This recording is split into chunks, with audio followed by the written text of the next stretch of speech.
सबसे पहले तो आपके चैनल का बड़ा शुक्रगुजार हूँ कि आप दूर दराज एरिए में इन लोगों की आवाज़ सुनने के लिए आए, हमारी आवाज़ बन के आप जाएंगे। अब दूसरे नंबर ये है सर कि ये 1970-72 से मंडी से शुरू हुई और उधर बफलियात से शुरू हुई। इस पे कहीं 100 करोड़ रुपया खर्च होने के बाद गुलाम नबी आज़ाद ने जब यहाँ विज़िट की मडोट की तो 42 करोड़ उसने रिलीज़ किया इसके लिए। हमने ज़मीन दे दी, पेड़ दे दिए, सेब के पेड़ थे, अखरोट के पेड़ थे, सारा कुछ देने के बाद अब ये वबाल जान बन चुकी है हमारे लिए। यही मकान जिस पे हम खड़े हैं ये 3 मरतबा यहाँ गिरा है इसी डंगे के कारण, जिसमें एक मरतबा 1 लाख कुछ हज़ार रुपया इनको मिला है जो कि इनको मुआवजा की शक्ल में दिया है। तो आज की डेट में बिल्डिंग की कीमत है 45 लाख रुपया कम से कम। तो जब इनके कल से ये आ रहा है पानी, ये मलबा, ये डंगा, तो कल रात से हम यहाँ पे पैरा लगाए हुए बैठे हैं कि आप किसी और मकान में दूर दराज जाएं, जैसे वो मकान है उसमें ले जाएं तो वहाँ भी पसी आ रही है।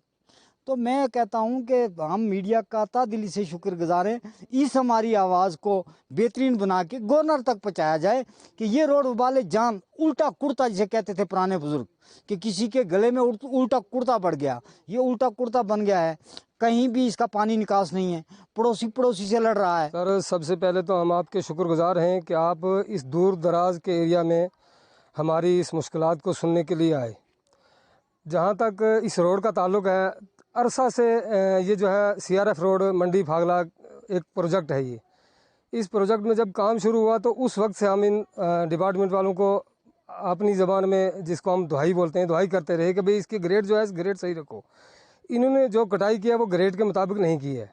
उसके बाद में जहाँ जहाँ पसियाँ और डंगे गिरे तो हमने बार बार इनको बोला। एक हमारे जेई हैं या यही अफसल साहब हैं, उनको फ़ोन हम करते हैं तो फ़ोन तो वो उठाते नहीं है बिल्कुल, लेकिन जब उनको बोलते हैं वो कहते हैं हमने इसके टेंडर कर दिए। हमें क्या पता, गरीब आवाम को क्या पता टेंडर क्या होता है। अब देखो असली बात यह है कि जहाँ ख़ास मेन बात होती है कि जैसे ये एक इमरजेंसी काम है, इसके लिए गरीब टेंडर को इंतज़ार करता रहेगा, तकरीबन 6 महीने के लिए इंतज़ार करेगा, साल के लिए इंतज़ार करेगा। हम रिक्वेस्ट करते हैं आपकी वसादत से कि कम से कम जहां इन्होंने पहले जो काम किया है उस काम को थोड़ा आगे पीछे रख के ऐसे जहां जहां इमरजेंसी काम है इसको जल्दी से जल्दी किया जाए। हम DC साहब से रिक्वेस्ट करते हैं कि कुछ न कुछ इस काम को जो है अपने हिसाब से करवाएं। ताकि इन्होंने इधर नाली नहीं बनाई है, उस वक्त से हमने बोला था कि नाली बनाओ, लेकिन इन्होंने कोई कलवर्ट कोई नाली नहीं बनाई है। इसलिए हम रिक्वेस्ट करते हैं कि कम से कम इसको जो है रोड की नाली बनाई जाए और ये डंगे जो है अच्छे तरीके से इनकी बुनियाद होती है, ये जहाँ से बुनियाद करते हैं ना अपनी कमाई के लिए करते हैं, ये बुनियाद पहले डंगे की करते नहीं है। तो 3 मरतबा इस बेचारे का 2 मरतबा पहले नुकसान हुआ, तीसरी मरतबा जो डंगा गिर के मकान के ऊपर आया है। अब ये बेचारा कहाँ से कमाता रहेगा, पूरी ज़िंदगी कमा के इन्हें मकान बनाया, अब ये बेचारा कहाँ जाएगा। हम रिक्वेस्ट करते हैं कि हमारी इस आवाज़ को ऊपर तक पहुँचाया जाए ताकि इसका कुछ ना कुछ इजाला हो। फैल अहमद, इसमें मैं सबसे पहले मीडिया का शुक्रगुजार हूँ कि इस पुरफितन दौर में इतने दूर दराज इलाके में आकर के हमारी आवाज़ सुनी है और उम्मीद है कि इंशाअल्लाह अज़ीज़ इस आवाज़ पे कुछ न कुछ कार्रवाई होगी। तो पहली बात तो ये है कि इस रोड की इस डंगे की वजह से हमारा ये मकान पहले 3 मरतबा जो है गिर चुका है और तीसरी मरतबा ये बना हुआ है। उसमें भी पहली मरतबा जो मुआवज़ा था गालिबन 2,18,000, उसमें से जो है कुछ ही मुआवज़ा मिला, पूरा मुआवज़ा मिला ही नहीं है। दूसरी मरतबा गिरा तो कोई मुआवज़ा नहीं है। अब तीसरी मरतबा जो है ये डंगा फिसला है और जिस कमरे पे आप खड़े हैं देख रहे हैं, इस कमरे के अंदर बच्चे जो है वो आराम कर रहे थे और रात में जब ये डंगा गिरा तो वो रात में अंधेरे में और बारिश में उठ के दाएं जो है भागने लगे। अब भी जो है डंगा जो गिर गया वो तो गिर गया, लेकिन बाकी मानिंदा है वो भी जो है जाने ही वाला है, गिरने वाला है। तो अंदेशा ये है कि मकान चला ही जाएगा अगर महकमा इस पर जो है कंट्रोल न करे। तो इस वजह है डंगा बार बार फिसलने की, वो यही है कि डंगे में जो भी ठेकेदार आता है या काम करने वाले आते हैं वो कमा हक़ हो उसको पूरे तरीके पे नहीं निभाते हैं। उसके अंदर सीमेंट बजड़ी रेता वगैरह नहीं लगाते हैं, खाली पत्थर आगे लगा के पीछे जो है मिट्टी भर के चले जाते हैं। और पीछे जो है आप देख रहे हैं इतना लंबा इलाका है, पूरा पानी जो है पूरे इलाके का इसी में है। अभी तक कोई कलवट नहीं है, कोई नाली नहीं है।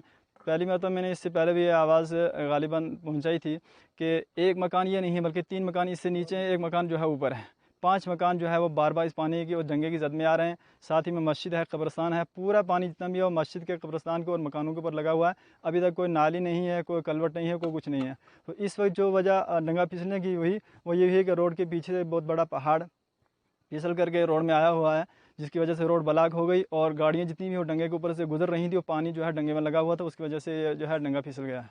मुझे इस बात की इन्फॉर्मेशन मिली थी तो मैंने अपना यही वहाँ पे भेजा, तो उसने मौके का जायज़ा किया। वहाँ पे रात को काफ़ी बारिश हैवी हुई, उसकी वजह से एक वहाँ से हमारी आल वाल जो है वो डैमेज हुई है।